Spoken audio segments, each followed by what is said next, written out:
My name is Samantha Inkelar. Thank you for joining me today for this presentation about Lee Iacocca, an automobile executive that worked his way up the ranks of the Ford Motor Company in the 1960s and early 70s. Later, he became known for bringing Chrysler Corporation back to a working order from the brink of bankruptcy. Leto Anthony Iacocca, or Lee as many called him, was born on October 15, 1924 in Allentown, Pennsylvania, and is currently 93 years old. His father, Nicola Iacocca, and mother, Antoinetta Perrotta, are immigrants from San Marco, Illinois. Lee has one sister, Delma. He graduated from Allentown High School, then went to college at Lehigh University, and furthered his education at Princeton University. Lee and his wife Mary had two daughters, Catherine and Leah. They were married for 27 years until Mary passed from complications due to diabetes. In 6th grade, there was an election to become captain of the student patrol. Lee was determined to get elected. When the votes came in, he was disappointed to learn that he had lost 22 to 20. The next day, a Saturday, he was at the movies and a kid from his class turned around and called him a dumb wop because there were only 38 kids in the class and yet 42 had voted. It was then he realized that the ballot box had been stuffed with extra votes. The next school day, he told the teacher what had happened and she said, "Let's leave well enough alone." He tried to do the right thing by letting the teacher know that the other kids had cheated, and she was covering it up and didn't care. Lee says that this incident had a very profound effect on him in realizing life was not always going to be fair. This was probably his first experience with business ethics.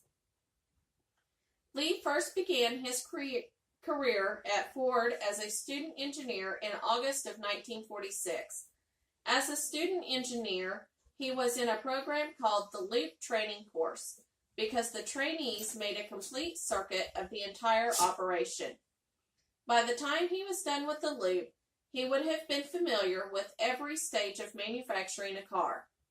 Halfway through the program, he decided that he wanted to go into marketing and sales, so he went to Princeton for the second half of the program.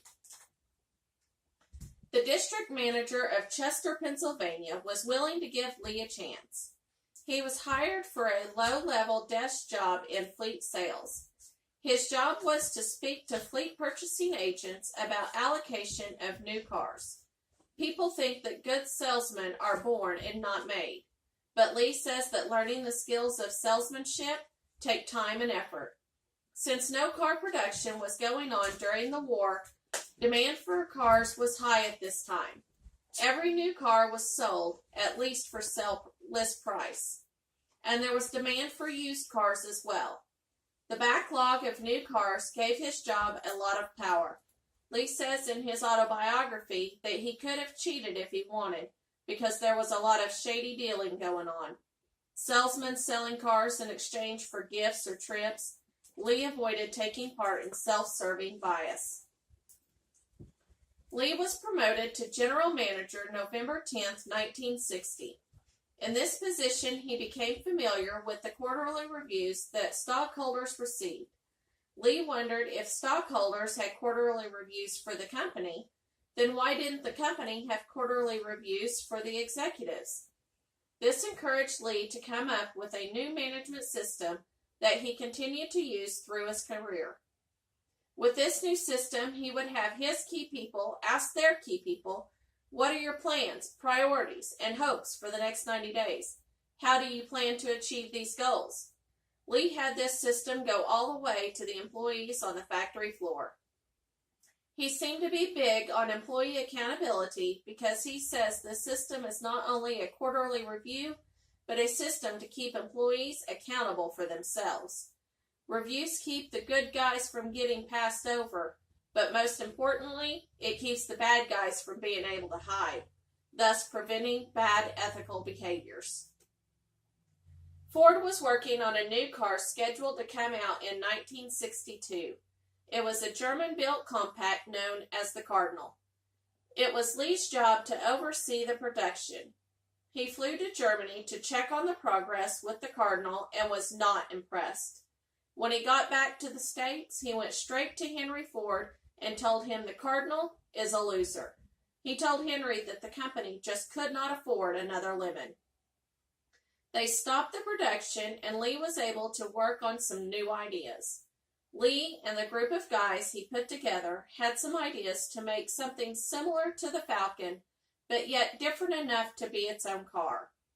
They ended up using the platform and engine from the Falcon, but everything else was going to be new. Not knowing what direction to go with the style of the body, Lee held a competition among the designer crew members to come up with some ideas, and they would pick a winner. Once they picked a design winner, they just had to come up with a name. This car came to be known as the Mustang, and not because of the animal, but because of the legendary World War II fighter plane. When Lee became president of the company, Henry had told him, "If a guy works for you, don't let him get too comfortable. Don't let him get cozy or set in his ways." During Lee's presidency at Ford Motor Company, Henry had told Lee to fire a gentleman because Henry thought he was gay. Lee tried to explain to Henry that the man was married with kids and a good guy. Henry insisted that Lee get rid of him. Because Lee knew it was wrong to fire the man for the reasons Henry had given, he instead had him demoted and moved to a different building. Out of sight, out of mind, I guess. This was a rebellion against obedience of authority because Lee knew that Henry was wrong. Lee soon learned that Henry was a very paranoid man. Henry did not put anything in writing or keep any files. He thought someone would use them against him. If Henry seen people talking amongst themselves, then he thought they were out to get him. Henry eventually became suspicious that Lee was out to get him and had to get rid of him. Henry tried everything he could to make Lee look bad or to get him to quit, including financial audits and firing all of Lee's friends. Nobody could find where Lee had ever done anything wrong. Lee was a clean man and had done his job right. In the end, Henry told Lee that the company was being reorganized and that Lee should just leave, that it was best for the company. When Lee asked why, he was told it was personal and that sometimes you just don't like somebody. I guess Lee got too comfortable and set in his ways. Lee was approached by John Ricardo, chairman of the board for Chrysler. Lee was wanted by Chrysler because they had seen what he had done for Ford, and now that he was no longer there, Chrysler wanted a piece of the action. Before Lee would agree to work for Chrysler, he wanted to know how bad it really was. He got the opinion of his family. Then he set his terms. Lee wanted to be the #1 guy within a year. Chrysler agreed to the terms, and Lee started working for Chrysler as the president and would become chairman and CEO by the end of 1979. As soon as Lee walked in the door at Chrysler, he knew they had big problems because even the secretaries were goofing off instead of doing their jobs. Even with 35 vice presidents, nobody seemed to know who was in charge or of what. Lee says you need communication among departments to have a good operating company, and these guys weren't even flirting. He ended up firing 33 out of the 35 vice presidents. Chrysler had no overall system of financial controls, or any other system for that matter. Anytime Lee would ask for some kind of list so he could see how the company was doing or what he needed to fix, the people just looked at him like they had no clue what he was talking about. One problem leads to another, and this had been going on for years. No wonder they were in such bad shape. Then there was the stockpile of cars. Chrysler's sales bank contained 80,000 unsold vehicles. Instead of dealers buying a number of vehicles to give the customers a choice, they would buy them as they needed, just to save themselves money. Every time Lee added someone new to his team, he says he had to lie to himself, that he should have told those guys to stay away from Chrysler, that it couldn't be saved. But instead, he told these guys that if they got the right group together, they could save the company. This was Lee giving in to self-serving bias. Just when Lee thought things were going to start turning around for Chrysler, the economy fell apart. Gas prices doubled and the market headed south, hitting numbers as low as 8%. Next was to try to convince the suppliers that Chrysler was not going bankrupt. They were able to talk the suppliers into the just-in-time system to help save Chrysler some money. Lee did everything he could come up with to gain cash. Annual reports were done in black and white instead of color. They sold off real estate, got dealers to buy inventory from out of storage, but in the end, they laid off thousands of workers in order to try and make ends meet. Having no success using other means to get Chrysler back on its feet, the company decided to go to the government for help. Before the government would even consider helping Chrysler, Lee had to testify before congressional and Senate committees. The guaranteed loans are approved with many strings attached. Chrysler had a list of things that they had to accomplish before they could even receive the money, and all assets were held as collateral. Lee figured if lenders, suppliers, and employees had to make concessions to help the company, then he would too. Lee dropped his pay to $1 a year. Here, Lee is practicing ethical leadership by setting a good example and saying, hey, we're all in this together. The banks were the most difficult to get on board with the concessions for the guarantee loans. It took longer to get them to agree to the concessions than it did to get the guarantee loans approved by the government. Now that Chrysler had received the loans from the government, the K car was the light at the end of the tunnel to get them paid back.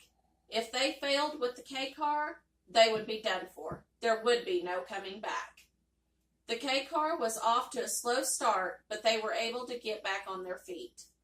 Chrysler still had a ways to go. The Chrysler ad agency said that people still believed that Chrysler was on its way to bankruptcy and that someone had to set them straight. They suggested that Lee do TV commercials because there was no better person to convince them other than Lee. He would be putting his money where his mouth is. In 1983, Chrysler had their best profit ever and was finally able to offer the new stock option. After the stock sold, Chrysler was able to pay back 1/3 of its loans. In 1984, Chrysler came out with the T115 minivan, and it was a huge success. In July, Chrysler paid off the last of the loans and bought back all the warrants for $311 million. Chrysler had finally done it. They were a successful company again, all thanks to Lee Iacocca and his determination not to let them fail. Though there were times when Lee acted unethically, I would say that for the most part he is a good and ethical man. He tries to do the right thing, and he's no different than the rest of us. There are times when we all have acted unethically, whether it be consciously or not. No person is perfect. Thank you for taking the time to watch my presentation.